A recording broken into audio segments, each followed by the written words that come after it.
আমরা সবাই জীবনে কামনা করি, কেউ ধন সম্পত্তির কামনা করি, কেউ ভালোবাসার, কেউ বন্ধুদের, কেউ নাম খ্যাতি আদি ইত্যাদি। এগুলো লাভ করার জন্য আমরা চেষ্টা করতে থাকি, পরিশ্রম করতে থাকি, কিছু সময় পরে অর্জনও করে ফেলি। কিন্তু সবকিছু অর্জন করার কিছু সময় পরে এরা রুষ্ট হয়ে যান, আমাদের থেকে দূরে চলে যান বা আমাদের থেকে কেড়ে নেওয়া হয়। এমনটা কেন হয়? এমনটা এই কারণে হয় কারণ মানুষের একটা দুর্বলতা আছে। কোনো কিছুই অর্জন করার পরে আস্তে আস্তে সে তার মূল্য, তার গুরুত্ব ভুলে যায়, তার জন্য চেষ্টা করা ছেড়ে দেয়। আর এটাই হলো সব থেকে বড় সমস্যা। ঠিক যেমন কোনো ব্যক্তি যিনি ধন অর্জন করতে চান তার জন্য কঠিন পরিশ্রম করেন, হয়তো ধন অর্জন করেও ফেলেন, তারপর আস্তে আস্তে ওই ধনের মূল্য ভুলে যান, উচিতভাবে তা প্রয়োগ করেন না, আস্তে আস্তে তার ধন তার সঙ্গ ত্যাগ করে দেয়, সমস্ত পরিশ্রম ব্যর্থ হয়ে যায়। সেই জন্য মনে রাখবেন, এই সংসারে কিছু অর্জন করা অত্যন্ত কঠিন ব্যাপার, কিন্তু তার থেকেও বেশি কঠিন হলো সেটা নিজের সাথে ধরে রাখা। তাই জীবনে যখনই আপনি কিছু অর্জন করবেন তার গুরুত্বটা বুঝুন, আর তারপরে সময় সময় তার মূল্য নিজেকে স্মরণ করাতে থাকুন। কৃতজ্ঞ থাকুন যে আপনার পরিশ্রম আপনাকে এই ফল দান করেছে, আর চিরকাল পরিশ্রম করুন, তবেই আপনি যেটা লাভ করেছেন সেটা আপনার কাছে থেকে যাবে। আসুন আর আমার সাথে ভালোবেসে বলুন, রাধা রাধা। এই সংসারে আপনার সব থেকে বড় বন্ধু কে? কেউ বলবেন ছোটবেলার বন্ধুরা, কেউ বলবেন মাতা পিতা, কেউ বলবেন ঈশ্বর। এবারে বলুন যে এই সংসারে আপনার সব থেকে বড় শত্রু কে? কেউ বলবে আপনার বিরোধী, সেই ব্যক্তি যে আপনাকে হিংসে করে, বা আপনার নিজের অহংকার, আপনার কুকর্ম। আমি বলবো যে এই সংসারে আপনার সব থেকে বড় বন্ধু হলো আপনার নিজের মন। এই চঞ্চল মনকে যদি আপনি নিয়ন্ত্রণ করতে শিখতে পারেন, তাহলে এর থেকে বড় বন্ধু এই সংসারে আপনি কোথাও পাবেন না। সেখানেই যদি এই মন আপনাকে বশ করে ফেলে, তাহলে সংসারে এর থেকে বড় শত্রুও আপনি কোথাও পাবেন না। সেই জন্য এই সংসারকে নিয়ন্ত্রণ করার চেষ্টা ত্যাগ করুন। প্রথমে এই মনকে নিয়ন্ত্রণ করতে শিখে যান, তাহলে এই জীবন নিজে থেকেই সাফল্যের পথে অগ্রসর হবে।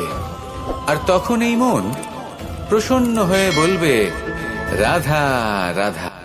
সংসারে যদি আপনি শুভ কিছু অর্জন করতে চান, তাহলে দুটি পথ আছে। প্রথম হলো ধর্ম, আর দ্বিতীয় হলো কর্ম।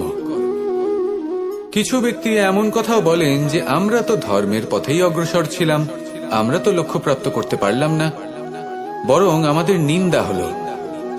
এবার এরকমটা ঠিক কেন হয়? এরকম এই কারণে হয় কারণ দেখতে গেলে ধর্ম সবসময় আমাদের এমন পথ দেখায় যেটা আমাদের একটা শুভ লক্ষ্য প্রাপ্তিতে সাহায্য করে, কিন্তু সেই লক্ষ্যে আমাদের পৌঁছতে হবে নিজেদের কর্ম দ্বারা। যদি আপনি ধর্মের পথে অগ্রসর হয়ে থাকেন, তাহলে আপনাকে কর্মও করতে হবে। যদি ধর্মের পথে চলেন কিন্তু কর্ম না করেন, তাহলে লক্ষ্যপ্রাপ্তি হবে না। ঠিক সেইভাবেই যদি আপনি কর্ম করতে থাকেন কিন্তু ধর্মের পথে না চলেন, তাও লক্ষ্যপ্রাপ্তি হবে না। মনে রাখবেন যে ধর্ম এবং কর্ম হলো একটি মুদ্রার দুই পিঠের সমান। এদের নিজের জীবনে আত্মসাৎ করুন এবং অগ্রসর হন। এই সংসারের প্রত্যেক লক্ষ্য আপনার হবে। আসুন আমার সাথে ভালোবেসে বলুন, রাধা রাধা। প্রত্যেক মানুষ জীবনযাপন করেন, কিন্তু প্রত্যেক মানুষ বেঁচে থাকার রসদ জোগাড় করতে পারেন না। তাহলে কি করা যায়? জীবনের রসদ কিভাবে জোগাড় করা যায়? কিভাবে আমাদের চেষ্টা করে যাওয়া উচিত? আমাদের কি করা উচিত? কিছু কাজ আছে যেগুলো আপনাদের করতে হবে। সর্বপ্রথম, জীবনে যখনই কোনো সমস্যা আসবে, তখন নিরপেক্ষভাবে তার সম্মুখীন হন। তা সে যে সমস্যাই হোক, সেটা সমাধান করার জন্য আপনাকে শুভ পথ নির্বাচন করতেই হবে। তারপরে যদি আপনার হাতে কখনো ক্ষমতা আসে, সেই মুহূর্তে আরো বেশি বিনম্র থাকতে হবে। আপনি ধন অর্জন করলে তখন অহংকার জাগ্রত হতে দিলে চলবে না। আপনি যদি শক্তিশালী হয়ে ওঠেন, তাও অহংকার জাগ্রত হলে চলবে না। জীবনে যখনই ক্রোধ হবে, তখন নিজেকে নিয়ন্ত্রণ করুন আর ভেবে দেখুন যে যদি এই মুহূর্তে আপনি ক্রোধ দেখান, তাহলে তার পরিণাম কি হবে। এর ফলে কি কিছু শুভ ঘটনা ঘটবে নাকি অশুভ কিছু ঘটবে। শুধু এই কটা কাজ নিজেদের জীবনে আত্মসাৎ করুন, জীবন যাপন অত্যন্ত সহজ হয়ে যাবে। আসুন আমার সাথে ভালোবেসে বলুন, রাধা রাধা। ক্রোধ এ হলো এই সংসারের সব থেকে ঘাতক আবেগ। এই আবেগ আগুনের সমান। যদি কোনো ব্যক্তির মনে জাগ্রত হয়, তাহলে সামনের ব্যক্তিকে ভস্ম করার আগে সেই আগুন সেই ক্রুদ্ধ ব্যক্তিকেই ভস্ম করে দেয়। সেই জন্য এই ক্রোধকে নিজের থেকে দূরে রাখা অত্যন্ত আবশ্যক। কিন্তু তার অর্থ এটা নয় যে সেই রাগের কোনো মূল্য নেই। আগে হ্যাঁ, কখনো কখনো জীবনে এই ক্রোধের বহিঃপ্রকাশ অত্যন্ত প্রয়োজনীয়। যেমন একজন ব্যক্তি, তিনি অপরাধ করেই চলেছেন, আপনি তাকে সুযোগ দিচ্ছেন কিন্তু সে কথা শুনছে না। সে এই বিভ্রান্তি নিয়ে জীবন অতিবাহিত করছে যে সে যেটা করছে সেটাই হলো উচিত, আর এটাই ভেবে সে অধর্মের পথে অগ্রসর হচ্ছে। এমন একটা সময় ক্রোধের বহিঃপ্রকাশ অত্যন্ত প্রয়োজনীয়। যেমন শ্রীরাম ক্রুদ্ধ হয়েছিলেন, উনি অগ্নিবাণ সাধন করেছিলেন সাগরের প্রতি, কারণ সাগর নিজের অহংকারে মত্ত হয়ে কিছুতেই শ্রীরামকে লঙ্কা পর্যন্ত পৌঁছানোর পথ খুঁজে দিচ্ছিল না। যখন শ্রীরাম ক্রুদ্ধ হলেন, তখন সাগর ওনাকে পথ দেখালো। ক্রোধ প্রকাশ করুন, কিন্তু উচিত সময়, উচিত পরিস্থিতিতে, উচিত মাত্রাতে। আর কখনোই এই ক্রোধের আবেগ যেন আপনাকে নিয়ন্ত্রণ না করতে পারে। আসুন আমার সাথে ভালোবেসে বলুন, রাধা রাধা। সব থেকে শক্তিশালী শব্দ হলো নীরবতা এবং প্রসন্নতা। এই দুটি সব থেকে বেশি কঠিন। এবার আপনি বলবেন, এতে কঠিনের কি আছে? না, ক্ষেত্র বিশেষে নিজে নীরব থাকা হলো অত্যন্ত কঠিন। আর তার থেকেও বেশি কঠিন হলো বিকট পরিস্থিতিতে নিজেকে প্রসন্ন রাখা। কিন্তু যদি আপনি এটা শিখে যান, তাহলে এই নীরবতাই আপনাকে জীবনে অনেক বড় বড় সমস্যার হাত থেকে বাঁচাবে। এই প্রসন্নতা আপনাকে বিকটতর পরিস্থিতি থেকে বেরিয়ে আসতে শক্তি যোগাবে। তাই এই গুণ আত্মসাৎ করুন আর আমার সাথে ভালোবেসে বলুন, রাধা রাধা। গীতা আর আমি চিরকাল বলা হয়, কর্ম করো, কর্ম করতে থাকো। কিন্তু শুধুমাত্র কর্ম করাটাই পর্যাপ্ত নয়। কর্ম কিভাবে করা হচ্ছে, কোন দিশায় করা হচ্ছে, সেটা বুঝতে পারাটাও অত্যন্ত আবশ্যক। ভাগ্যের ভরসায় থাকবেন না। ভাগ্যের দ্বার যদি বন্ধ থাকে, তাহলে নিজের কর্ম দ্বারা আপনি সেই দ্বার খুলে দিতে পারেন। এবার আপনার পথে যদি কোনো বড় পাহাড় চলে আসে, তাহলে আপনি কি করবেন? ভাগ্যের ভরসায় বসে থেকে হাহাকার করলে তো হবে না। ভাববেন যে আমার ভাগ্যে এটা লেখা আছে, তাই এই সমস্যা নিজে থেকেই পথ থেকে সরে যাবে। না, আপনাকে কর্ম করতে হবে।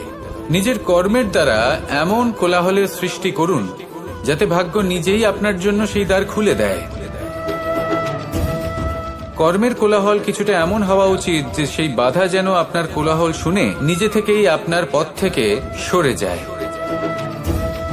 কর্ম করুন, কিন্তু এটা ভেবে কর্ম করুন যে কিভাবে আপনি কর্ম করছেন, কোন দিশাতে আপনি কর্ম করছেন। দিশাহীনভাবে আপনি যতই কর্ম করুন না কেন, কোনো লাভ হবে না। কখনো সৌভাগ্য লাভ করতে পারবেন না।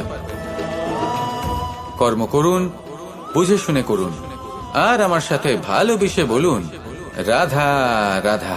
জীবনে যখনই আমরা কোনো বিশেষ মানুষের সাথে পরিচিত হই, তখন তার ব্যক্তিত্বের বিষয়ে আমাদের একটি নিজস্ব দৃষ্টিভঙ্গি তৈরি হয়।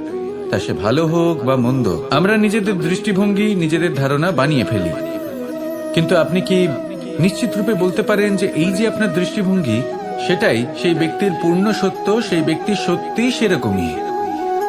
না, আপনি সেরকম বলতে পারেন না, কারণ যে কোনো মানুষের একটি চরিত্র, একটি ব্যক্তিত্ব অনেক বছর ধরে তৈরি হয়, অসংখ্য অভিজ্ঞতা লাভ করার পরে তৈরি হয়।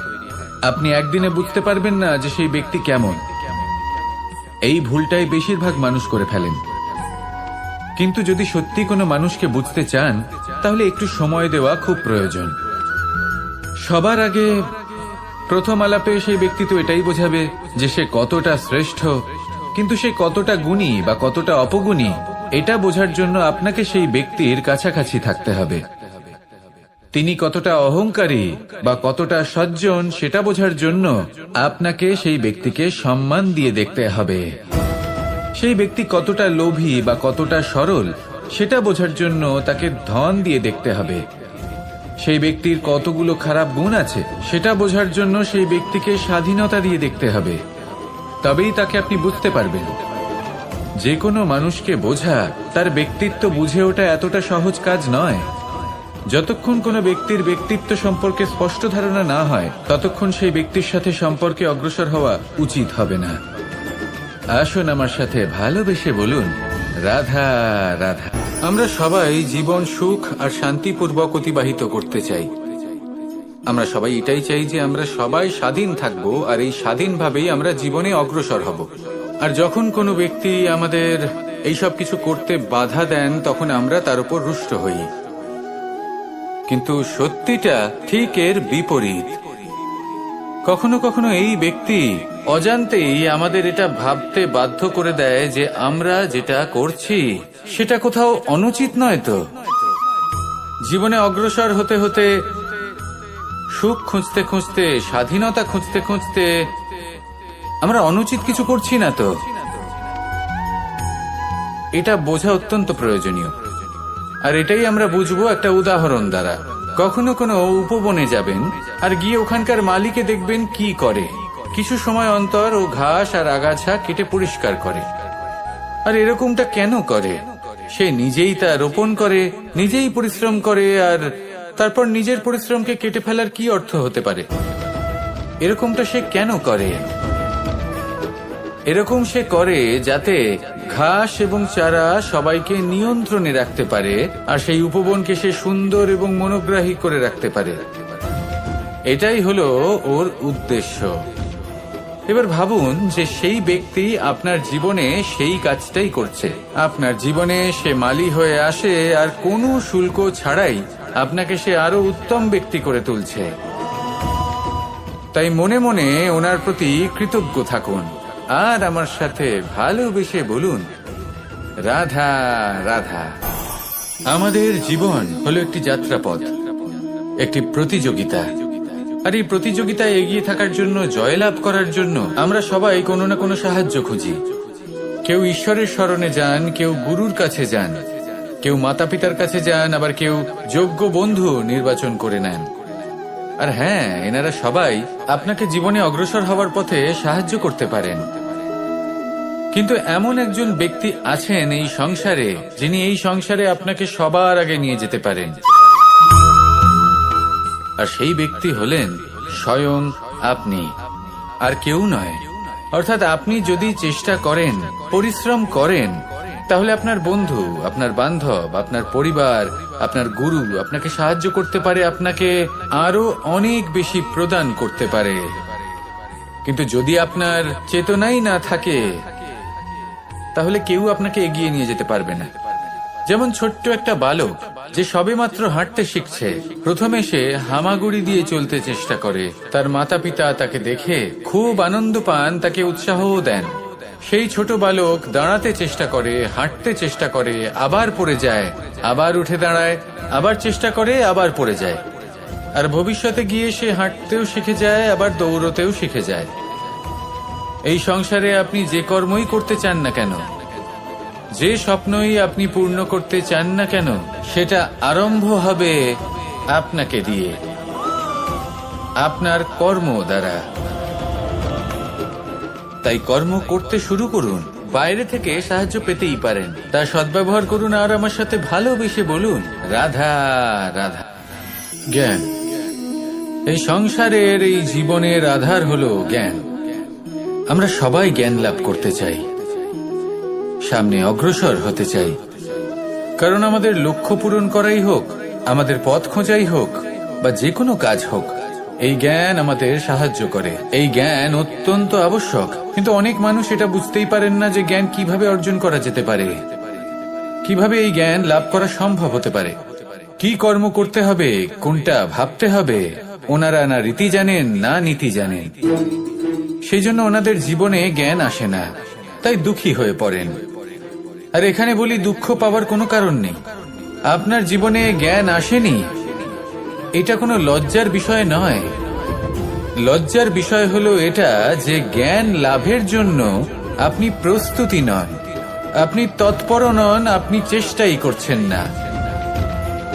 অজ্ঞানী হওয়া কোনো খারাপ বিষয় নয়, কিন্তু জ্ঞান লাভের পিপাসা না থাকা, এটা হলো সবথেকে বড় দোষ। তাই সবসময় জ্ঞান লাভের জন্য প্রস্তুত থাকুন আর চেষ্টা করতে থাকুন। আসলে নির্বাচনটা আপনাকে করতে হবে যে আপনি অজ্ঞানী থেকে জ্ঞানী হয়ে উঠতে চান, নাকি জ্ঞানী থেকে আবার অজ্ঞানী হয়ে উঠতে চান। আসুন আমার সাথে ভালোবেসে বলুন, রাধা রাধা। আমাদের জীবন হলো একটি যাত্রাপথ, একটি প্রতিযোগিতা। আর এই প্রতিযোগিতায় এগিয়ে থাকার জন্য, জয়লাভ করার জন্য আমরা সবাই কোনো না কোনো সাহায্য খুঁজি। কেউ ঈশ্বরের শরণে যান, কেউ গুরুর কাছে যান, কেউ মাতা পিতার কাছে যান, আবার কেউ যোগ্য বন্ধু নির্বাচন করে নেন। আর হ্যাঁ, এনারা সবাই আপনাকে জীবনে অগ্রসর হওয়ার পথে সাহায্য করতে পারেন। কিন্তু এমন একজন ব্যক্তি আছেন এই সংসারে, যিনি এই সংসারে আপনাকে সবার আগে নিয়ে যেতে পারেন। আর সেই ব্যক্তি হলেন স্বয়ং আপনি, আর কেউ নয়। অর্থাৎ আপনি যদি চেষ্টা করেন, পরিশ্রম করেন, তাহলে আপনার বন্ধু, আপনার বান্ধব, আপনার পরিবার, আপনার গুরু আপনাকে সাহায্য করতে পারে, আপনাকে আরো অনেক বেশি প্রদান করতে পারে। কিন্তু যদি আপনার চেতনাই না থাকে, তাহলে কেউ আপনাকে এগিয়ে নিয়ে যেতে পারবে না। যেমন ছোট্ট একটা বালক যে সবেমাত্র হাঁটতে শিখছে, প্রথমে সে হামাগুড়ি দিয়ে চলতে চেষ্টা করে। তার মাতা পিতা তাকে দেখে খুব আনন্দ পান, তাকে উৎসাহও দেন। সেই ছোট বালক দাঁড়াতে চেষ্টা করে, হাঁটতে চেষ্টা করে, আবার পড়ে যায়, আবার উঠে দাঁড়ায়, আবার চেষ্টা করে, আবার পড়ে যায়। আর ভবিষ্যতে গিয়ে সে হাঁটতেও শিখে যায়, আবার দৌড়তেও শিখে যায়। এই সংসারে আপনি যে কর্মই করতে চান না কেন, যে স্বপ্নই আপনি পূর্ণ করতে চান না কেন, সেটা আরম্ভ হবে আপনাকে দিয়ে, আপনার কর্ম দ্বারা। তাই কর্ম করতে শুরু করুন। বাইরে থেকে সাহায্য পেতেই পারেন, তার সদ্ব্যবহার করুন আর আমার সাথে ভালোবেসে বলুন, রাধা রাধা। গঙ্গা ভারতের সবথেকে শক্তিশালী নদী, এমন একটি নদী যে নিজেই হলো একটি ইতিহাস। কিন্তু কখনো ভেবেছেন যে এই গঙ্গা নদীর প্রবাহ যখন গঙ্গোত্রী থেকে শুরু হয়, তখন তার উৎপত্তি কিভাবে হয়? হিমবাহ যখন গলে যায়, তখন একটি ফোঁটার জন্ম হয়। সেই ফোঁটাগুলোর সাথে আরো কিছু ফোঁটা যুক্ত হয়, তারপরে একটি ছোট ধারা উৎপন্ন হয়, সেটা বইতে থাকে। এর পরবর্তীতে আরো অনেক ধারা আরো অনেক ফোঁটার সাথে যুক্ত হয়ে যায়, আর অবশেষে একটা মহান বিশাল ধারা জন্ম নেয়, যাকে আমরা মহানদী গঙ্গা বলি। সেই জন্য এই কথা বলা হয়েছে যে একটি পাথর দিয়ে প্রাচীর বানানো যায় না।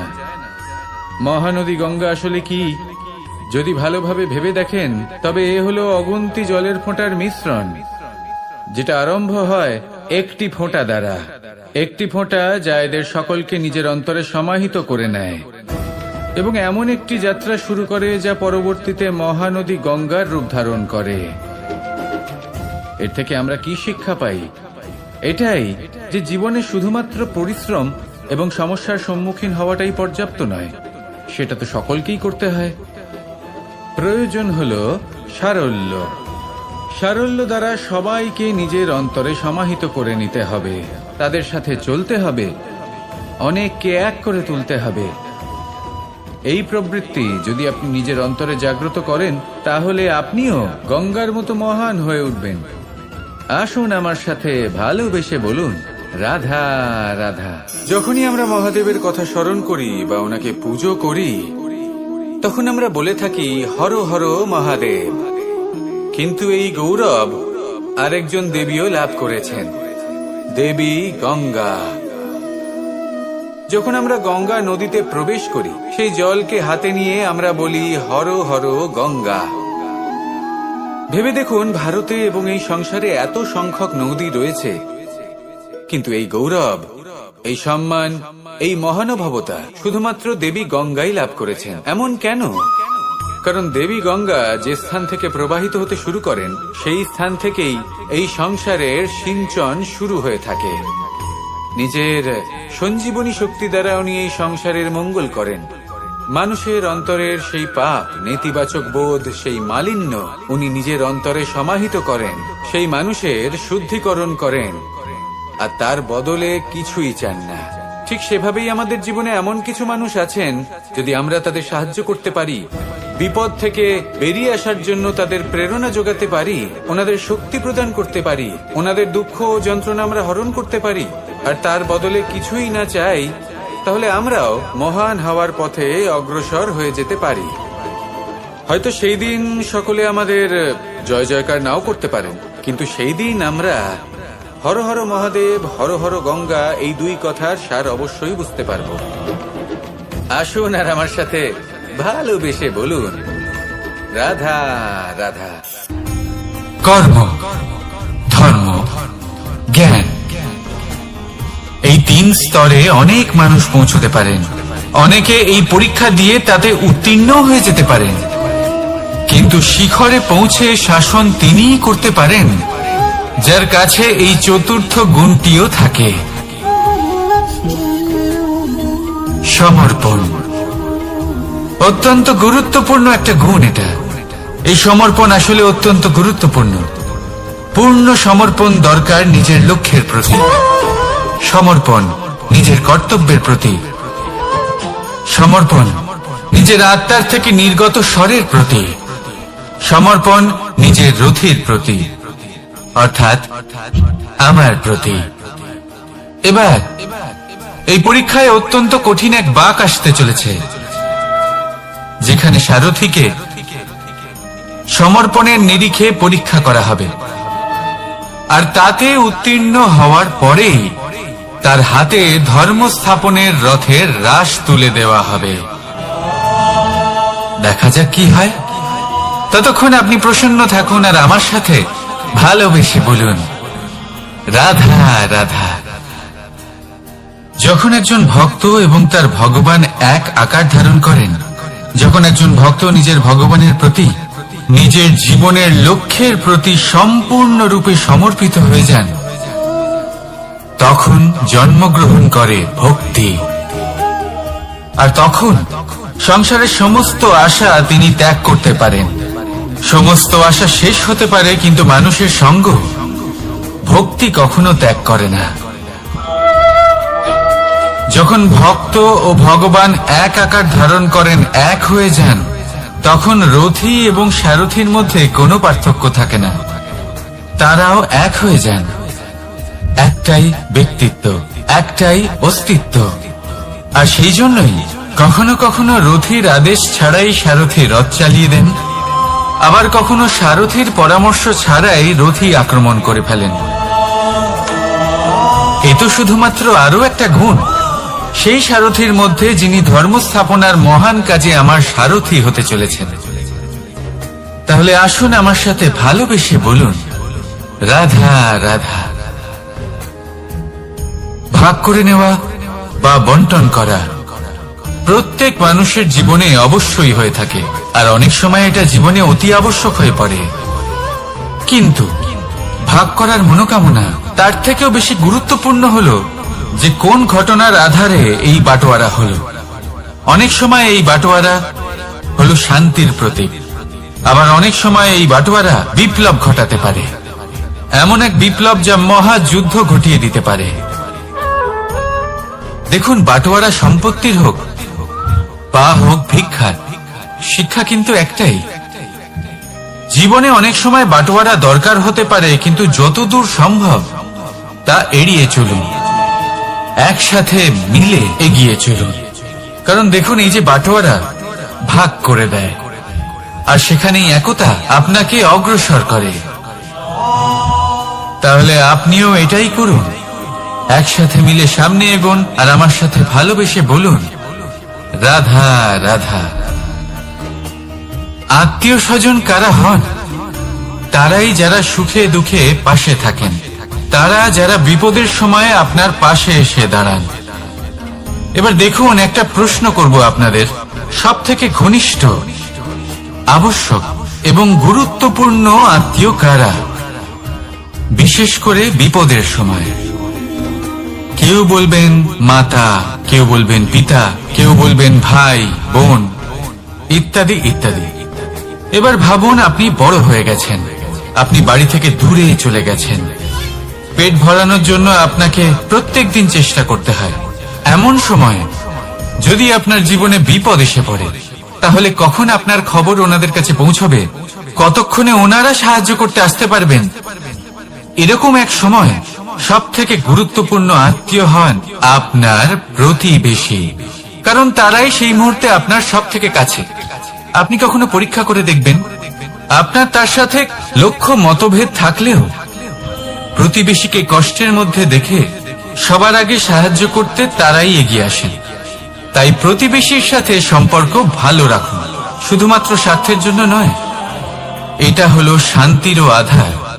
যদি এই সম্পর্ক ভালো থাকে, তাহলে না কথায় কথায় বিবাদ হবে, না মতান্তর। আর এই সুখী সম্পর্কের ছায়ায় মন প্রসন্ন হয়ে বলবে, রাধা রাধা। কখনো ভেবে দেখেছেন, মানুষকেই এই সংসারে সর্বশ্রেষ্ঠ প্রাণী কেন বলা হয়? অন্য কোনো প্রাণীকে কেন নয়? শুধু কি এই জন্যই আমরা চিন্তা করতে পারি, আমাদের কাছে তীক্ষ্ণ বুদ্ধি রয়েছে, কোনো কিছু আবিষ্কার করতে পারি, সেই কারণেই? তা তো অন্য কোনো প্রাণীর কাছেও থাকতে পারে। এমন কিছু পশুও রয়েছে যাদের কাছে তীক্ষ্ণ বুদ্ধি আছে। তাহলে মানুষ কেন? কারণ মানুষের কাছে এমন কিছু রয়েছে যা অন্য প্রাণীর কাছে নেই, মানবতা। মানবতা যা সর্বপ্রথম এগিয়ে যেতে চাইলেও যদি পথে কেউ ধাক্কা খেয়ে পড়ে যায়, তাকে আগলে রাখতেও জানে। মনে রাখবেন, আপনার সব থেকে বড় পরিচয় আপনার নাম, আপনার সম্পত্তি বা আপনার ধর্ম নয়।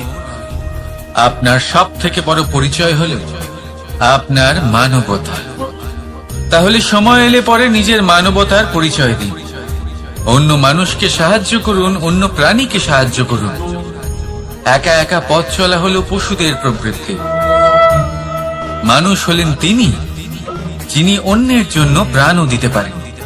মানুষ হলেন তিনি যিনি অন্য মানুষের প্রাণ বাঁচান। সেই মানবতাকে জাগিয়ে তুলুন, আর এই জীবন বাঁচতে শুরু করুন। আর হ্যাঁ, আমার সাথে ভালোবেসে বলুন, রাধা রাধা। এই সংসারে মাতা পিতা তার সন্তানকে সব থেকে বড় উপহার কি দিতে পারে? বৈভব, সুযোগ সুবিধা, বাড়ি, নাকি আশেপাশের পরিবেশ?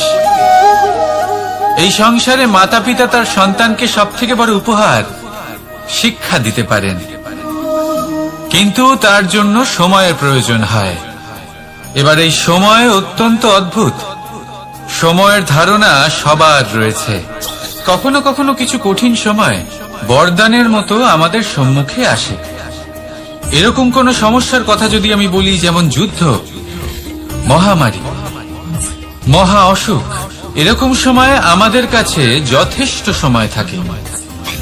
এই সময় আমরা চিন্তা করি, ভয়ভীত হই, কে জানে কত সম্পত্তির ক্ষয়ক্ষতি হবে।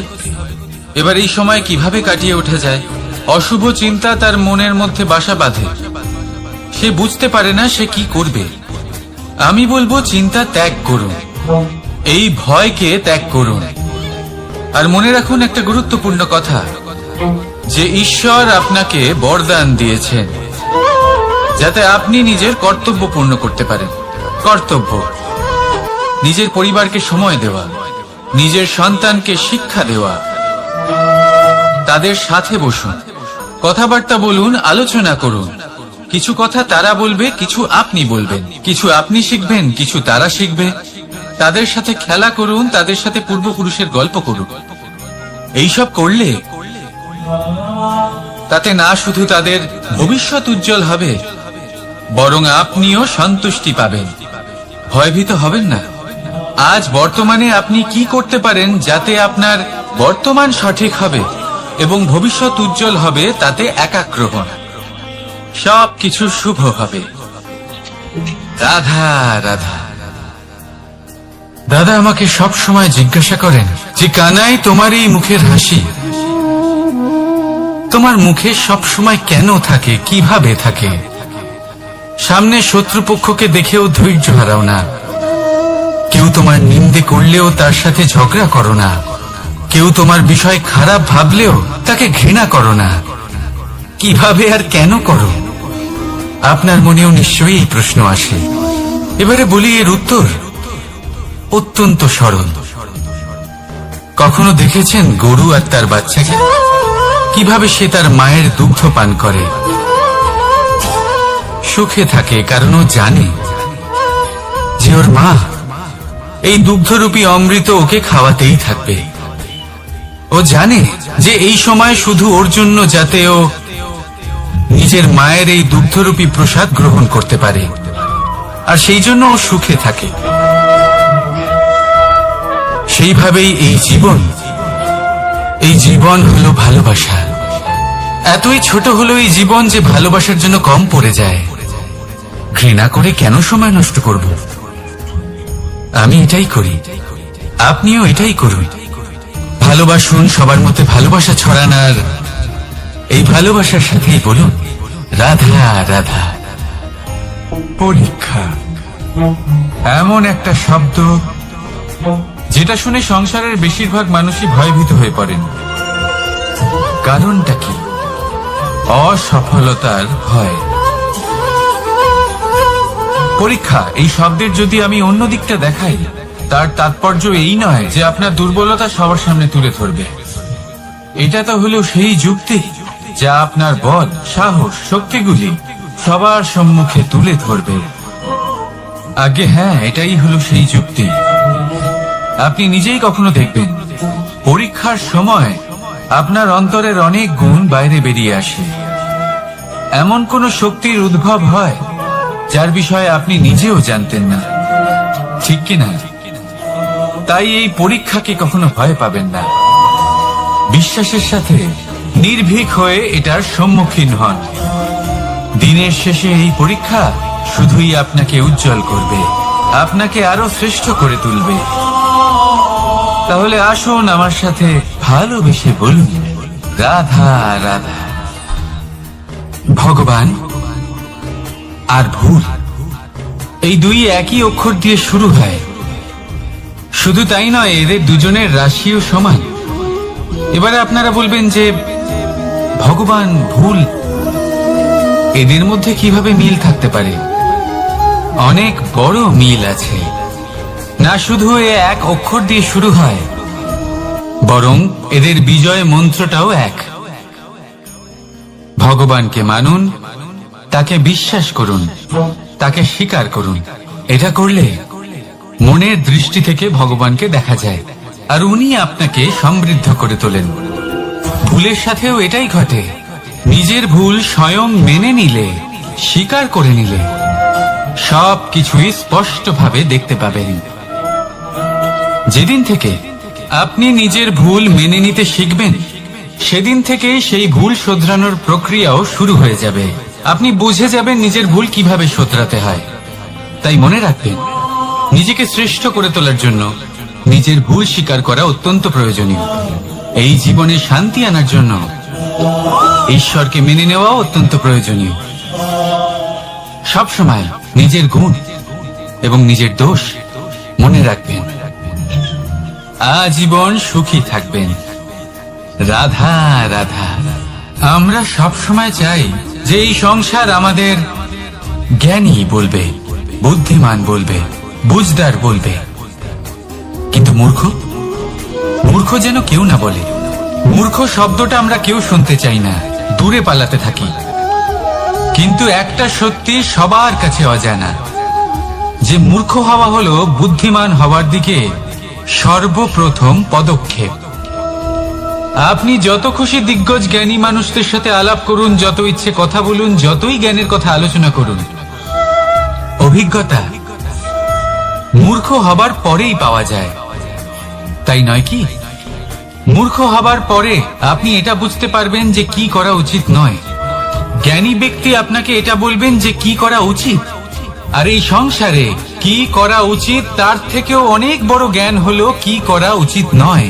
সেই জন্য সব সময় মনে রাখবেন, আপনার করা কিছু ভুল আপনাকে যদি কেউ মূর্খ বানিয়ে থাকে, ছল চাতুরি করে থাকে, তাহলে কোনো ব্যাপার নয়, এটা শেষ পর্যন্ত আপনাকে আরো বুদ্ধিমান করে তুলবে। এই মুহূর্তে ধন্যাত্মক থাকুন, এই সংসার আপনাকে অবশ্যই জ্ঞানী বলবে। রাধা রাধা। আপনি কি কখনো একজন মালিকে একটা বাগানের যত্ন নিতে দেখেছেন? যদি কখনো একটা গাছে উই ধরে যায়, মালি তখন শুধু সেই গাছের নয়, সমস্ত বাগানের চিকিৎসা করায়। আপনারা হয়তো বলবেন, এ কেমন মূর্খতা, যখন উই একটা গাছে লেগেছে সমস্ত বাগানের চিকিৎসা কেন করাতে হবে? এ তো অযথা পরিশ্রম করা। কিন্তু মালি খুব ভালো করে জানে যে উই হয়তো একটা গাছে লেগেছে, কিন্তু তা সমস্ত বাগানকে নাশ করে দিতে পারে। এবার মালির এই শিক্ষা, এই জ্ঞান অন্য অনেক জায়গাতে প্রযোজ্য। এই সংসারে আমরা শুধুমাত্র নিজের পরিবারের কথাই চিন্তা করি, তাদের যত্ন নিই, চেষ্টা করি যেন তারা ভালো থাকেন, সুখে থাকেন। আর সেই সময় এই সমাজের কিছু বিরোধী মনোভাব এই সমাজকে গ্রাস করে ফেলে, এই সমাজকে নষ্ট করে ফেলে, কিন্তু আমাদের নজর শুধু আমাদের পরিবারে থাকে। সেই জন্য যখন কথা ওঠে রাষ্ট্রের, দেশের, তখন তার জন্য সিদ্ধান্ত নিতে হবে, তখন তার জন্য ত্যাগ করতে হবে। আর মনে রাখবেন, যে সমস্যায় আসুক তার সমাধান পূর্ণরূপে বাঞ্ছনীয়।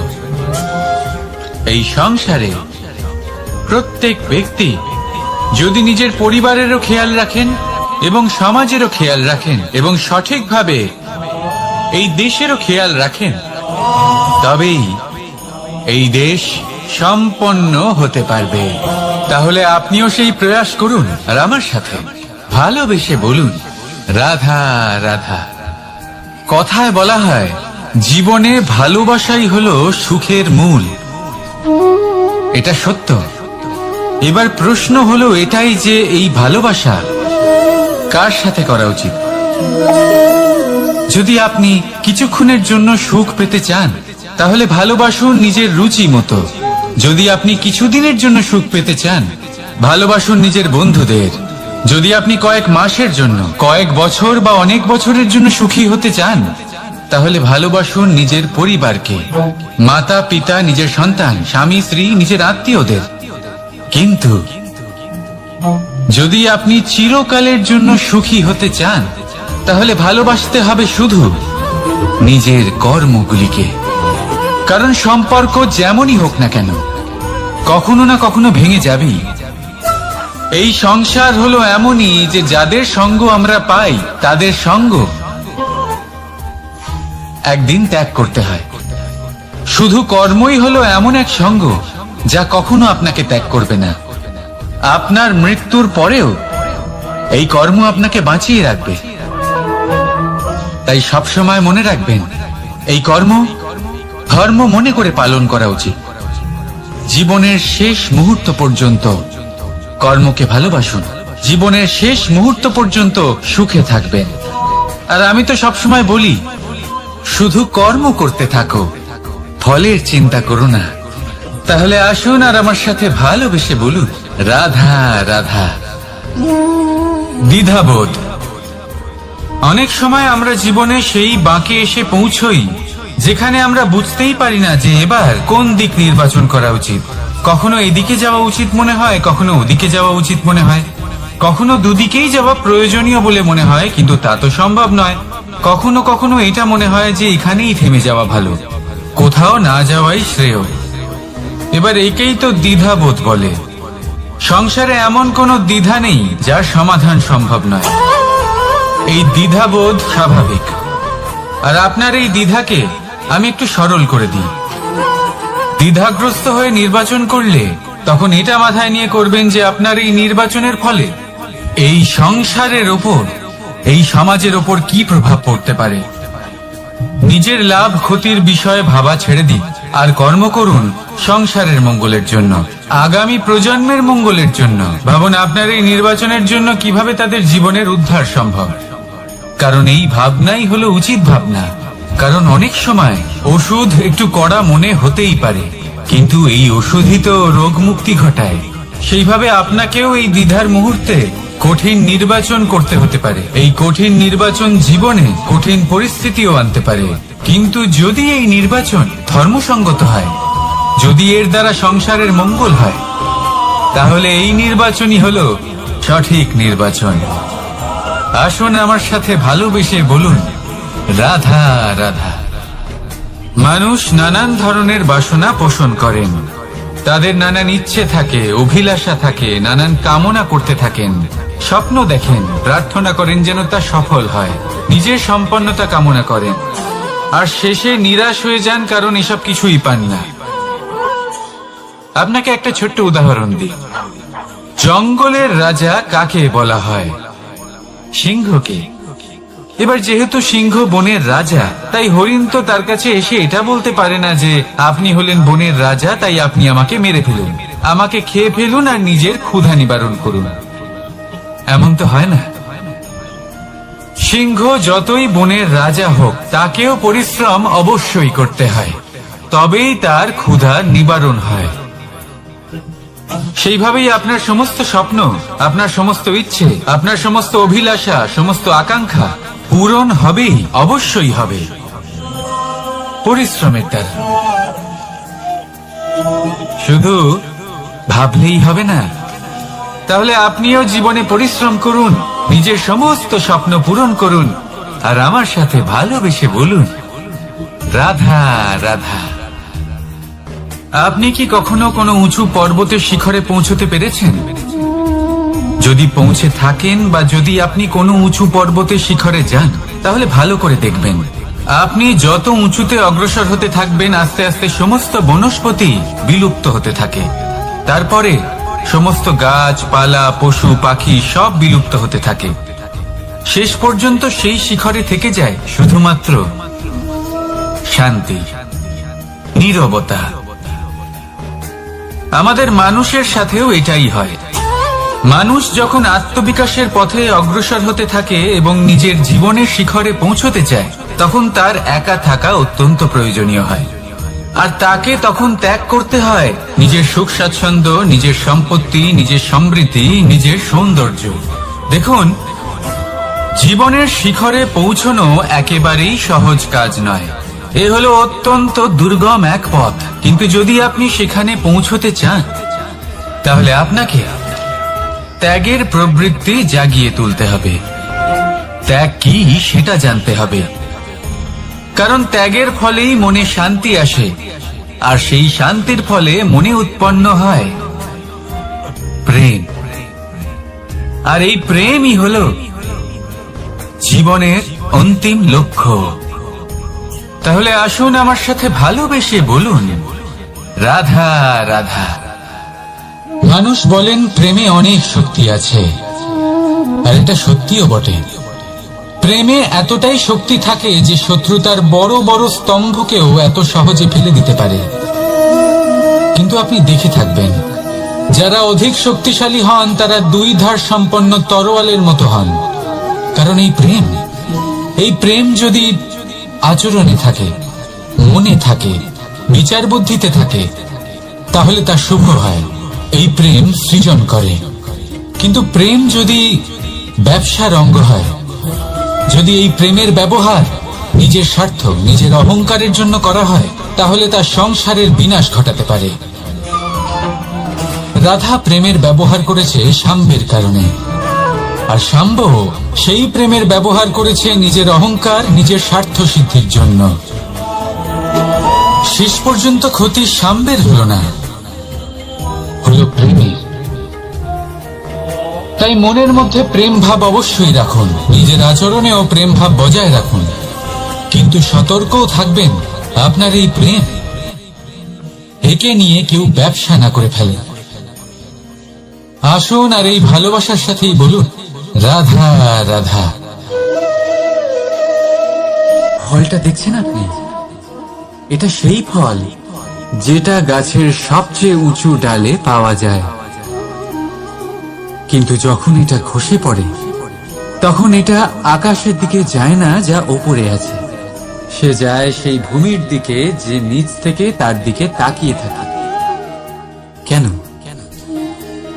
কারণ এই ফলের নিজের উচ্চতার ধারণা মাটির থেকে নিজের দূরত্ব দেখে হয়। এই ব্যাপারটাই আমাদের মানুষের জন্যও খাটে। যদি আপনি সম্পন্ন হন তাহলে তাদের সাহায্য অবশ্যই করবেন যাদের সামর্থ্য আপনার থেকে কম, যাদের সাহায্যের অত্যন্ত প্রয়োজন। আপনার সামর্থ্য বেশি কারণ তাদের আপনার থেকে সামর্থ্য কম। দেখুন, জীবনে আনন্দ শুধু বড় হওয়ায় নয়, বরং তাদের সাহায্য করেও আছে যারা কোনো কারণবশত আপনার থেকে নিচে রয়ে গেছেন। আর যখন একটা ফল এই কথাটা বুঝতে পারে তখন আপনি নয় কেন, রাধা রাধা। সময় বড়ই বিচিত্র অনুভব দেয়। যখন অপেক্ষা করছেন তখন অনেক লম্বা হয়ে যায়। প্রতিটা মুহূর্ত একটা গোটা দিনের মতো মনে হয়। ঠিক সেইভাবেই যদি কোথাও যেতে দেরি হয় তখন সময় দৌড়তে থাকে, প্রসন্নতায় বয়ে যায় আর নিরাশায় থমকে যায়। আপনদের সাথে থাকলে সময়ের খেয়ালই থাকে না, শত্রুদের সাথে থাকলে সেই সময়ই খারাপ হয়ে যায়। কিন্তু এটাই কি সত্যি বাস্তব? না, সময় তো সময়ই হয়, নিজের গতিতেই চলে সে। শুধু সেই গতির আভাস আমাদের মানসিক অবস্থা অনুযায়ী বদলে যেতে থাকে। তাই এই সমস্যা সময়ের নয়, আমাদের মানসিকতা। তাই নিজেকে খুশি রাখুন, অন্যদেরও খুশি রাখুন। আগের সমস্ত ঘটনা ভুলে যান আর একটা উজ্জ্বল ভবিষ্যতের দিকে অগ্রসর হন। সময় সব সময় ভালোই লাগবে। প্রেম করুন সবার সাথে, সময় সব সময় সুখেই কাটবে। রাধা রাধা। অগ্নি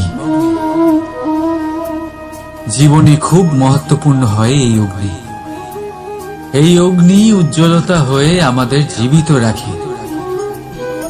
কিন্তু ভাবুন, যদি এই উজ্জ্বলতা ক্রোধের অগ্নি হয়ে দিকভ্রষ্ট হয় তাহলে কি হবে? একটা ছোট পাতা দিয়ে শুরু করে গোটা বনকে ছারখার করে দিতে পারে। ঠিক সেরকমই মানুষের ক্রোধের আগুনও অন্যদের তো ভস্ম করেই, কিন্তু তার পূর্বে স্বয়ং নিজেকেই ভস্ম করে দেয়। তাহলে কি করা যায়? কি করে নিয়ন্ত্রণ করা যায় তাকে? উত্তর হলো তাতে জল ঢেলে দিয়ে, জলের মতো বইতে দিনে কি। ঠিক সেইভাবে যেমন সূর্য নিজের অগ্নিকে তেজ বানিয়ে আপনার কাছে পৌঁছে দেয়। এটাই পার্থক্য সূর্যের অগ্নি আর ক্রোধের অগ্নির মধ্যে। সূর্যের অগ্নি বিচ্ছুরিত হয়ে প্রতিফলিত হয়ে আসে, আর সেই জন্যই তাকে তেজ বলা হয়। অন্যদিকে আমাদের ক্রোধের আগুনের কোনো সীমাই থাকে না। তাহলে নিজের অন্তরের শক্তিকে ক্রোধের আগুন বানিয়ে জ্বালাতে চান, নাকি উজ্জ্বলতা বানিয়ে বিস্তারিত করতে চান? সিদ্ধান্ত আপনার। রাধা রাধা। এই সংসার অনেকটাই বড়, আর আমরা তার কাছে অত্যন্ত নগণ্য। এই সংসারে এমন অনেক মানুষ পাওয়া যায় যারা বোঝান যে এই সংসারটা কতটা বড়, কতটা অদ্ভুত, কতটা সুন্দর। আর এই সংসার রচনা করে পরমেশ্বর কত মহান এক কাজ করেছেন। কিন্তু আপনি এই জীবনে মাত্র কয়েকজন মানুষকেই পাবেন যারা আপনাকে এটা বলবেন যে এই সংসারে আপনি কতটা গুরুত্বপূর্ণ, আপনি কতটা অদ্ভুত।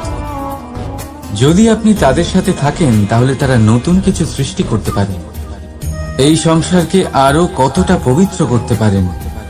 তাই এই সংসারকে গুরুত্ব না দিয়ে সেই মুষ্টিমেয় কিছু মানুষকে গুরুত্ব দিন, কারণ তারাই হলো আপনার আপনজন, আর তারাই আপনাকে সঠিক পথে চালিত করবে।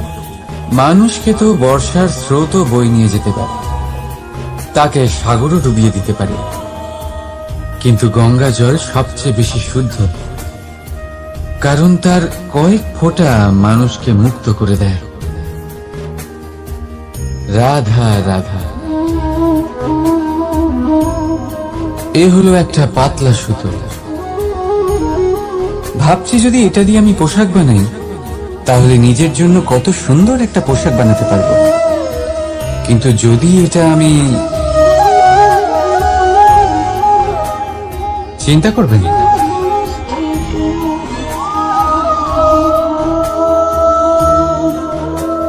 দেখুন এই সুতো জোড়া লেগে গেল। শুধু পার্থক্য হচ্ছে এটাই যে আগের মতো এটা আর সরল নেই, আর এটার দৈর্ঘ্য আগের থেকে কিছুটা কমে গেছে। এই সংসারে প্রেমের সাথেও ঠিক এটাই হতে পারে। প্রেমের এই সুতো যা দুই মানুষকে একসাথে বেঁধে রাখবে। অহংকার আর স্বার্থের আঘাত সে সহ্য করতে পারে না, ছিঁড়ে যায়।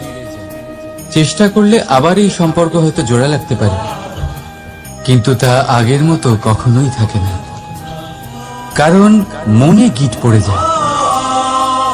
সেই জন্য প্রেমকে স্নেহের সাথে সামলে রাখুন, অহংকার আর স্বার্থের থেকে দূরে থাকুন। রাধা রাধা। আগুন কি করে? জ্বালায়, সেটা কাঠই হোক, কয়লা হোক, বস্ত্র হোক, যাই আপনি আগুনে দেবেন তা ভস্ম হয়ে যাবে। কিন্তু সোনা, যদি আপনি সোনা আগুনে ফেলেন তাহলে তা কুন্দন হয়ে নিজের অস্তিত্ব তৈরি করে। যদি আপনি লোহা গরম করেন তাহলে তা ইস্পাত হয়ে যায়। কেন কেন হয় এরকম? কারণ তাদের অন্তরের আগুন জ্বালানোর আগুনের থেকে অনেক বেশি তীব্র হয়। এই আগুন হলো পবিত্রতার, এই আগুন হলো নিশ্চয়তার। যদি আপনার লক্ষ্য স্থির থাকে, আপনার ইচ্ছে দৃঢ় হয়, তাহলে কুন্দন হয়ে বেরোবেন, ইস্পাত হয়ে বাঁচবেন, অন্তর থেকে শক্তি পাবেন, আর কেউ আপনার সাথে কোনো অনিষ্ট করতে পারবে না। রাধা রাধা। মানুষের জীবন কি? আপনি বলতে পারেন জন্ম আর মৃত্যুর মধ্যেকার সময়। আর মৃত্যু কখন হয়? যখন মানুষ শ্বাস নেওয়া বন্ধ করে দেয়, হাত পা নাড়ানো বন্ধ করে দেয়, ভাবা ছেড়ে দেয়। এমনটা নয়, মানুষের অন্তর। তার মৃত্যু তখনই হয় যখন তার অন্তরের করুণা শেষ হয়ে যায়। করুণা সেই ভাব যা মানুষকে মানুষ করে তোলে, যা এক মানুষকে আরেক মানুষের কষ্টে তার প্রয়োজনীয়তা অনুভব করে, আর সেটাই তাকে শক্তি দেয় অন্য কাউকে সহায়তা করার জন্য, তাকে পাত্র করে এই সৃষ্টির নিয়ন্তা হবার জন্য। দেখুন, এই সংসারে মৃত্যু কেবলমাত্র একবারই হয়, তাই তার আগে কেন মরব? এই করুণাকে কেন মারব?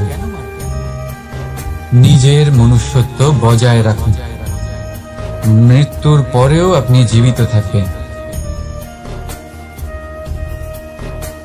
রাধা রাধা। এটা হলো সূচ, আর এটা হলো তলোয়ার। এবারে আপনারা বলুন, আপনাদের দৃষ্টিকোণ থেকে এই দুই বস্তুর মধ্যে কোনটা বেশি শক্তিশালী আর গুরুত্বপূর্ণ হতে পারে? আপনি বলবেন তলোয়ারই সবচেয়ে শক্তিশালী বা গুরুত্বপূর্ণ। আচ্ছা, মানলাম যে তলোয়ার বেশি ভারী হয়।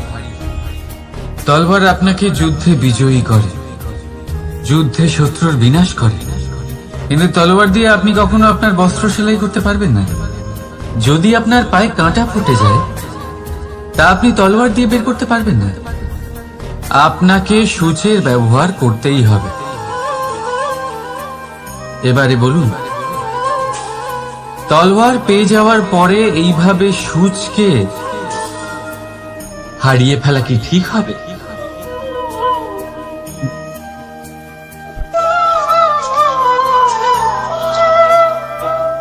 ঠিক সেইভাবেই জীবনে সম্পন্ন বন্ধু পাওয়ার পরেও আপনার সেই বন্ধুদের হারাবেন না যারা কম সম্পন্ন, দরিদ্র। কারণ তারা আপনার সাথে তখন ছিলেন যখন আপনি কিছুই ছিলেন না, আর জীবনে দরকার পড়লে তারাই আপনার কাজে আসবে, সম্পন্ন বন্ধু নয়। তাই যাকে ভালোবেসেছেন তার সাথে বন্ধুত্ব পালন করুন। চিত্ত আনন্দে জেগে উঠবে। রাধা রাধা। পঞ্চমহাভূত জীবন রচনায় এর অবদান অনস্বীকার্য। এই পঞ্চমহাভূত আসলে কি? জল, বায়ু, অগ্নি, মাটি আর আকাশ। এবার শুধুমাত্র জীবন রচনায় এর অবদান আছে তা নয়, শুধু শরীর রচনাতে এর যোগদান আছে তা নয়, বরং এরা হলো আমাদের জীবনের সবথেকে বড় শিক্ষক। এবার আপনারা সকলে চমকে যাবেন, হয়তো আপনারা এই দৃষ্টিভঙ্গি দিয়ে কখনো দেখেননি। আমি আজ আপনাদের বোঝাবো। এদের মধ্যে সবথেকে বড় তত্ত্ব জল। এ আমাদের কি শেখাচ্ছে?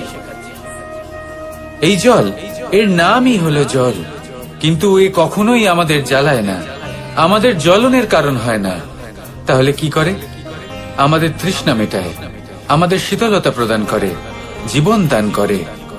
এর দ্বারা আমরা কি শিক্ষা লাভ করি? যে আপনার উৎপত্তি যেখান থেকেই হোক না কেন, আপনি যেখানেই জন্মগ্রহণ করুন না কেন, আপনার কর্ম সর্বদা শ্রেষ্ঠ হওয়া উচিত। আপনি জলকে যে কোনো পাত্রে রাখুন না কেন, সে সেই অনুসারেই নিজের আকার ধারণ করে নেয়। এর দ্বারা আমরা কি শিক্ষা পাই? এই শিক্ষাই পাই যে যে কোনো পরিস্থিতিতেই নিজেদের মানিয়ে নিতে হবে, নিজেকে সেরকম করে নিতে হবে। যে দেশেই থাকি না কেন, যে স্থানেই থাকি না কেন, যে পরিস্থিতিতেই থাকি না কেন, যে ব্যক্তির সাথেই থাকি না কেন, আমাদের সুখময় হয়ে জীবন অতিবাহিত করা উচিত। দেখুন, আমাদের কত বড় একটা শিক্ষা দিল এই জল, যা আমরা কোনোদিন দেখতেই পাইনি। নিজেকে জলের মতোই করে তুলুন। সুখের ধারায় স্বাচ্ছন্দ্যে প্রবাহমান হতে থাকবেন আপনি। নিজের আকারকে ভেঙে ফেলুন, নিজের সীমা লঙ্ঘন করুন। আপনি অবশ্যই একদিন মহানুভবতা অনুভব করবেন। তাহলে আসুন আর আমার সাথে ভালোবেসে বলুন, রাধা রাধা। জীবনের পঞ্চমহাভূতের দ্বিতীয় তত্ত্ব হল মাটি, ভূমি, ধরা, যে ধারণ করে, যা আমাদের সকলকে ধারণ করে, ভালো হোক বা মন্দ, নিজের কর্তব্য পালন করে। আর এটাই শিক্ষা আমাদের জন্য। আমাদেরকেও আমাদের সকল কর্তব্য পালন করতে হবে, তা সে আমাদের নিজেদের প্রতি হোক, আমাদের পরিবারের প্রতি হোক, সমাজের প্রতি হোক বা ঈশ্বরের প্রতি। এই শিক্ষা আমাদের মাটি দিয়ে থাকে। এ আমাদের পদতলে পিষ্ট হয়েও তার বদলে আমাদের বনস্পতি প্রদান করে। অগ্রসর হতে পদক্ষেপ নেওয়ার সময় আমরা পা দিয়েই ধরিত্রীকে পিছনে ঠেলি, কিন্তু এই মাটি আমাদের ঘৃণা করে না। সে আমাদের পরবর্তী পদক্ষেপের জন্য অপেক্ষা করে আর স্বাগত জানায়। আর হয়তো সেই জন্যই এই ধরাকে আমরা ধরিত্রী মাতা বলে থাকি। আর তাই এই পদবি, এই সম্মান, এই ভালোবাসা এর আকার বা এর ভারের জন্য একে প্রদান করা হয় না, প্রদান করা হয় এর স্বভাবের কারণে। আপনিও যদি ধরিত্রীর মতো হতে পারেন, যদি আপনিও নিজের সকল কর্তব্য পালন করেন, বিশ্বাসের সাথে তা স্বীকার করে নিতে পারেন, যদি অন্য কারোর সাফল্যেও আপনি প্রসন্ন হতে শিখতে পারেন, যদি আপনি একটু কষ্ট সহ্য করে অন্য কাউকে প্রসন্নতা প্রদান বা অন্য কাউকে সেবা করতে পারেন, তাহলে আপনিও মাটির মতোই মহান হয়ে উঠতে পারবেন। তাহলে আসুন আর আমার সাথে ভালোবেসে বলুন, রাধা রাধা। জীবনের পঞ্চমহাভূতের মধ্যে একটা তত্ত্ব হলো বায়ু। বায়ু যাকে কিনা দেখা যায় না, বরং তাকে কিন্তু আমরা অনুভব করতে পারি। আর একে সব থেকে বেশি অনুভব করতে পারি তখন যখন বায়ু কম থাকে।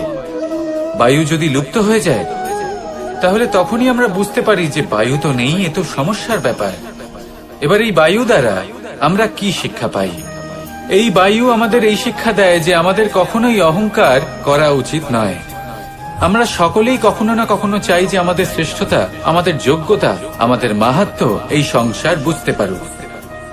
আর নিজের মাহাত্ম্য প্রমাণ করার জন্য শক্তি দেখানোর কোনো প্রয়োজন নেই। কারণ যখন কোনো ব্যক্তি, এই সমাজ, এই সংসার আপনাকে নিজের থেকে দূরে করে দেবে, আপনার থেকে দূরে চলে যাবে, তখন আপনার মাহাত্ম্য কি তার আভাস সে নিজে থেকেই অবশ্যই পেয়ে যাবে। আপনার কিছুই করার প্রয়োজন নেই। বায়ুর মতো হয়ে উঠুন, বায়ু যার কিনা কোনো ভার নেই। কিন্তু যখন সময় আসে, যখন সে তুফানের রূপ নেয়, তখন অত্যন্ত বড় বড় বিধ্বংসী কাজ সে করে ফেলে। আর তখন এর শক্তির কোনো তুলনাই হয় না। বায়ু যে নিজের সঞ্চালন দ্বারা পৃথিবীকে প্রাণ দেয়, নিজের পরিবহন দ্বারা এই মেঘ সৃষ্টি করে, এই ধরিত্রীর তৃষ্ণা নিবারণ করে। বায়ুর মতো যদি আপনি হয়ে উঠতে পারেন, তাহলে হালকা হয়ে যাবেন, ওপরে উঠতে পারবেন এই সংসার, এই ভৌতিকতা, এই মোহ মায়া থেকে। আর তখন আপনি বুঝতে পারবেন যে প্রেম কাকে বলে। তখন আপনি বুঝবেন যে দান করাই হলো জীবন। তাহলে আসুন আর আমার সাথে ভালোবেসে বলুন, রাধা রাধা।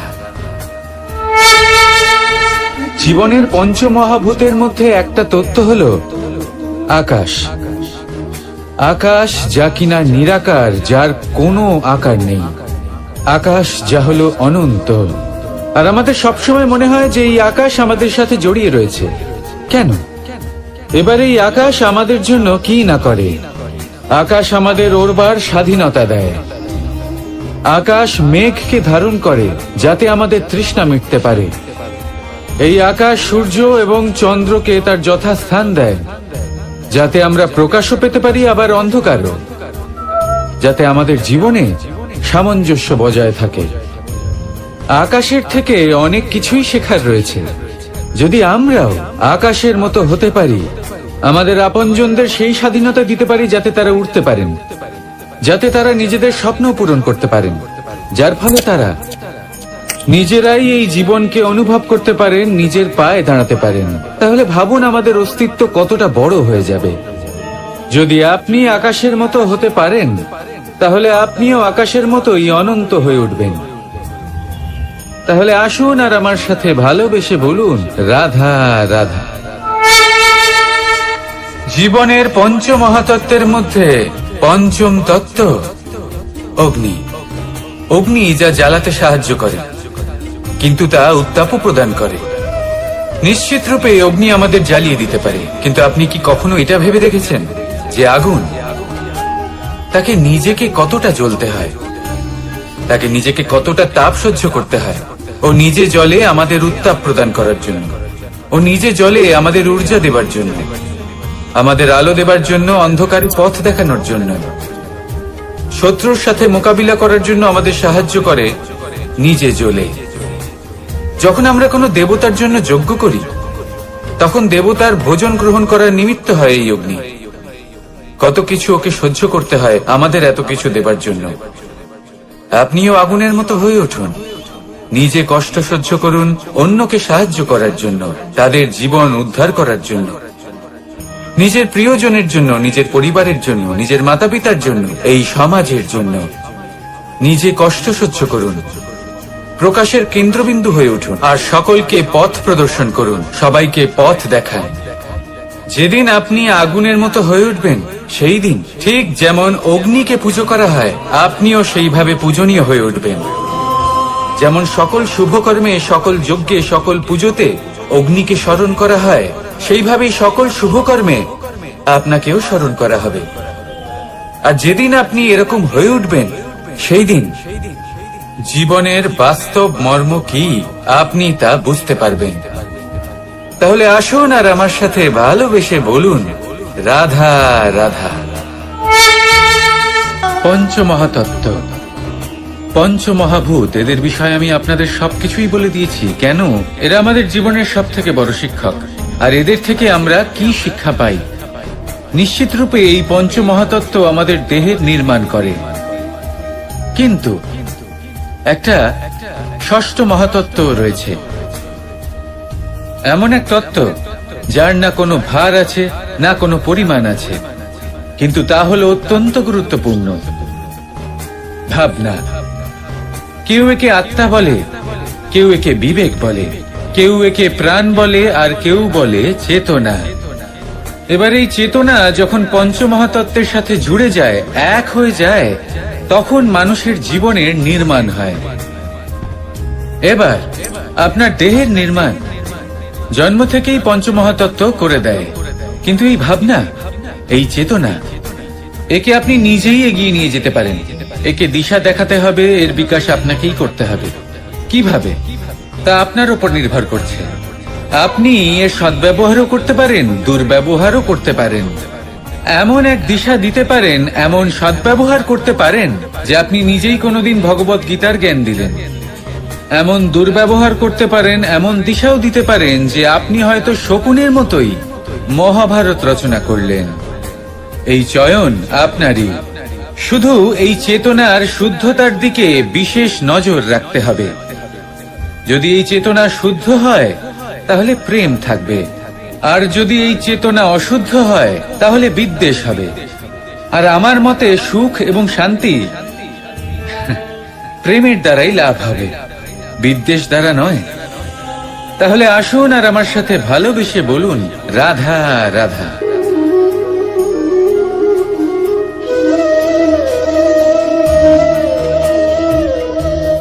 নারী জন্মসূত্রে কারোর কন্যা, ধর্মসূত্রে কারোর পত্নী, আর কর্মসূত্রে কারোর মা। আমাদের মনে এই ছবি আঁকা রয়েছে একজন নারীকে নিয়ে, তাই না? একটা অতুলনীয় ভূমিকা রয়েছে নারীদের আমাদের জীবনে, আর নারী ছাড়া আমরা কিছুই নই। কিন্তু অধিকার, সেখানে আমরা একটা ভুল করে বসি। যখন নারী একজন কন্যা থাকে, যখন সে জন্ম নেয়, তখন তার ওপর অধিকার থাকে তার পিতা।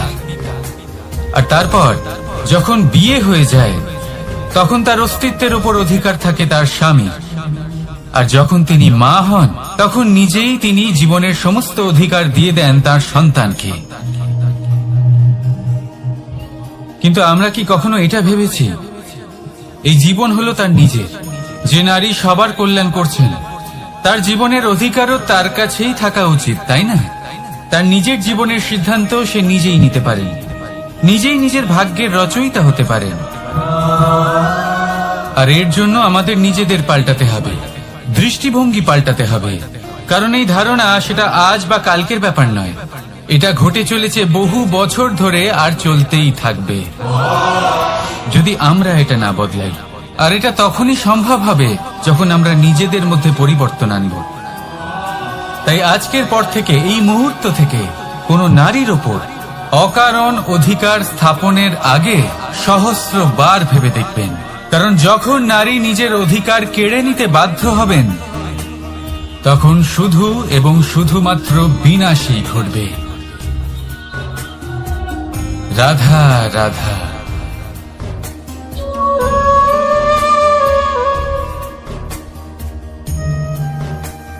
নারী, পুরুষরা যাকে নাম দিয়েছেন ত্রিয়া, কেন দিয়েছেন, কে দিয়েছেন, কেউ তা জানে না। কথায় আছে, পুরুষরা ভাবেন যে ত্রিয়া, ভাবেন একরকম, বলেন অন্য কিছু, আর করেন অন্য কিছু। কিন্তু সত্যিটা কি এটাই? আসল সত্যি হলো এটাই যে ত্রিয়া হলো সেই চরিত্রহীন পুরুষ, আর কেউ নয়। সেই পুরুষ যারা নারীকে বলেন যে আপনি হলেন মা, আপনি হলেন দেবী, আপনি হলেন বোন, আর ভাবেন কি? ভাবেন যে এই নারী হলো আমাদের পায়ের ধুলো আর কিচ্ছু নয়। আর কি করেন? ওনাদের মাথায় ওনাদের খোপায় মালা পরিয়ে দিয়ে ভাবেন যে ওনারা হলেন তাদের পায়ের ধুলোর সমান। একজন নারীর সম্মান ভঙ্গ করেন, তাদের দাসী মনে করেন। ভুলবেন না, যত্র নারীয়াস্ত পূজ্যন্তে রমন্তে তত্র দেবতা। অর্থাৎ যেখানে নারীকে পুজো করা হয় সেখানে ঈশ্বর বাস করেন, আর যেখানে নারীকে অপমান করা হয় সেখানে ঈশ্বর এবং ভাগ্য এই দুই রুষ্ট হয়। মনে রাখবেন, যদি নারী কল্যাণকারী হতে পারেন তাহলে নারী মহাচণ্ডী রূপও ধারণ করতে পারেন। যদি একজন নারী মাতা হয়ে জন্মদান করতে পারেন তাহলে নারী মৃত্যু হয়ে বিনাশও করতে পারেন। যেখানে নারী অপমানিত হবেন সেখানে মহান ভারতও মহাভারতের পথে অগ্রসর হতে পারে। তাই মনে রাখবেন, নারীর অপমান যেন কখনোই না ঘটে। আর যদি কোথাও নারীর অপমান হয় তার অর্থ হলো আপনার বিনাশ আপনার দিকেই আসছে, আর এটা হলো তার প্রথম পদক্ষেপের প্রথম পদধ্বনি। রাধা রাধা।